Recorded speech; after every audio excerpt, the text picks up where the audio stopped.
Assalamualaikum warahmatullahi wabarakatuh. Kisah Nabi Adam dari awal penciptaan hingga turun ke bumi. Kisah Nabi Adam menceritakan terciptanya manusia pertama yang kelak akan menghuni bumi. Nabi Adam tercipta dari tanah dan Allah memuliakannya dengan memberi pengetahuan tentang semesta. Adam diberi banyak pengetahuan yang akan menjadi mujizatnya. Wujud Nabi Adam diciptakan sempurna serta lengkap. Tapi Nabi Adam memiliki tinggi tubuh yang berbeda dengan manusia saat ini. Tinggi badannya mencapai 60 hasta atau sekitar 18 meter. Sangat tinggi dibanding kondisi tubuh manusia pada umumnya sekarang ini. Jadi, bisa menjelaskan juga kenapa Ka'bah sangat tinggi dan besar pintu masuknya. Para nabi setelah Nabi Adam juga pasti memiliki postur tubuh yang hampir mirip. Mujizat pengetahuan yang dimiliki Nabi Adam diterangkan pula dalam Al-Quran. Dan dia mengajarkan kepada Adam nama-nama benda seluruhnya. Quran Surat Al-Baqarah ayat 31. Dalam Al-Quran juga diceritakan tentang penciptaan Nabi Adam dan Siti Hawa, tentang bagaimana sampai mereka diturunkan ke bumi dan memiliki anak-anak. Kisah Nabi Adam mengandung banyak pelajaran berharga, terutama tentang nilai ketaatan kepada Allah yang Maha Kuasa, mulai dari kisah Nabi Adam dan Siti Hawa di langit hingga kisah mereka di bumi beserta anak-anaknya. Nilai ketaatan seorang hamba pada Sang Pencipta banyak terkandung di dalam ceritanya. Asal mula penciptaan Nabi Adam. Dikisahkan dalam kitab suci Al-Quran bahwa Allah bercakap-cakap dengan malaikat. Allah memberitahu malaikat bahwa akan ada penciptaan makhluk yang dinamakan manusia.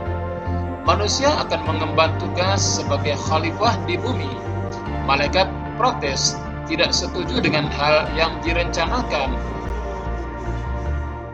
Malaikat yakin kalau manusia hanya akan membawa bencana bagi bumi.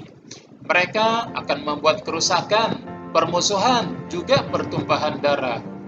Malaikat merasa keberadaan dirinya saja sudah lebih cukup sebagai ciptaan Allah, karena mereka senantiasa bertasbih, memuji dan mengagungkan Allah Subhanahu wa Ta'ala. Allah berfirman bahwa Dia mengetahui apa-apa yang tidak diketahui oleh malaikat. Seperti kita ketahui, manusia itu tercipta dari saripati tanah. Demikian juga yang diceritakan dalam Al-Quran Surat As-Sajdah ayat 7 sampai dengan 9. Yang memperindah segala sesuatu yang Dia ciptakan dan yang memulai penciptaan manusia dari tanah. Kemudian Dia menjadikan keturunannya dari saripati air yang hina atau air mani. Kemudian Dia menyempurnakannya dan meniupkan roh ciptaannya ke dalam tubuhnya, dan Dia menjadikan pendengaran, penglihatan, dan hati bagimu. Tetapi sedikit sekali kamu bersyukur. Quran Surat As-Sajdah ayat 7 sampai dengan 9. Surat ini menceritakan bahwa Allah mengetahui hal yang gaib dan nyata. Dia menciptakan wujud sempurna manusia dari tanah. Dia juga menciptakan keturunan manusia dari air mani, kemudian ditiupkan roh untuk menghidupkan. Dia juga yang menciptakan pendengaran, penglihatan, dan hati. Setelah Nabi Adam diciptakan, Allah memberi perintah pada malaikat dan iblis untuk bersujud padanya. Walaupun para malaikat diciptakan dari cahaya, mereka taat pada perintah Allah. Para malaikat kemudian bersujud pada Nabi Adam. Lain halnya dengan iblis. Ia merasa derajatnya lebih tinggi dari Nabi Adam dan menolak untuk bersujud.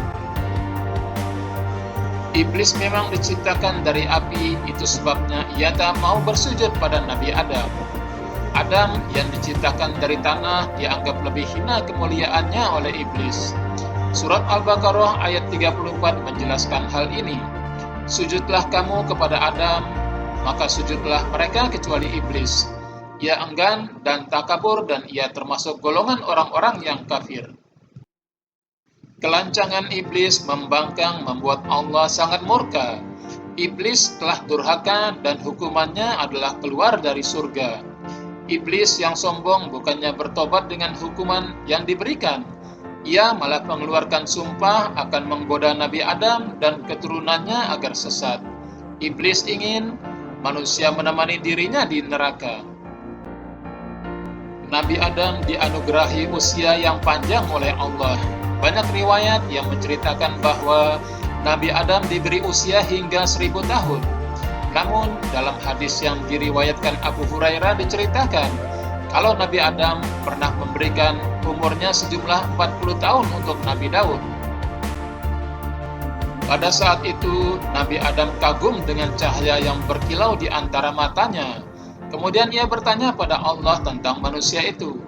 Allah menjawab bahwa manusia itu salah satu keturunan Adam, umat akhir zaman. Adam bertanya mengenai umur Daud, dan Allah menjawab bahwa dia memberikan 60 tahun padanya. Nabi Adam lalu meminta Allah untuk menambahkan 40 tahun umur Daud yang dikurangi dari umurnya. Nabi Adam dan Siti Hawa turun ke bumi. Nabi Adam memiliki segalanya di surga. Adam bisa mengambil dan menikmati apa saja yang ada di dalamnya. Walaupun begitu, Adam merasa kesepian. Kodratnya sebagai manusia yang butuh ada manusia lain muncul. Adam menginginkan teman untuk menemani hari-harinya. Mengetahui Adam yang kesepian, Allah akhirnya menciptakan Hawa. Hawa diciptakan dari tulang rusuk Nabi Adam ketika sedang tidur. Nabi sangat senang dengan kehadiran Hawa. Hasratnya sebagai manusia yang butuh pasangan jadi terjawab. Allah mengizinkan Adam dan Hawa untuk menikmati apa saja yang ada di surga, kecuali pohon khuldi. Allah berfirman, "Wahai Adam, tinggallah engkau dan istrimu di surga ini, dan makanlah makanan-makanan yang banyak, lagi baik, di mana saja yang kamu sukai.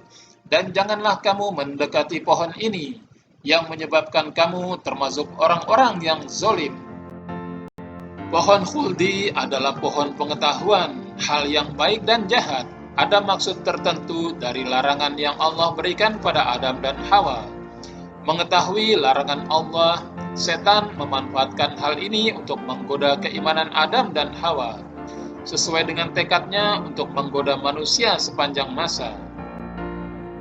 Setan kemudian berbisik pada Adam dan Hawa tentang keistimewaan pohon khuldi. Kisah ini tertulis di Al-Quran surat Toha ayat 120.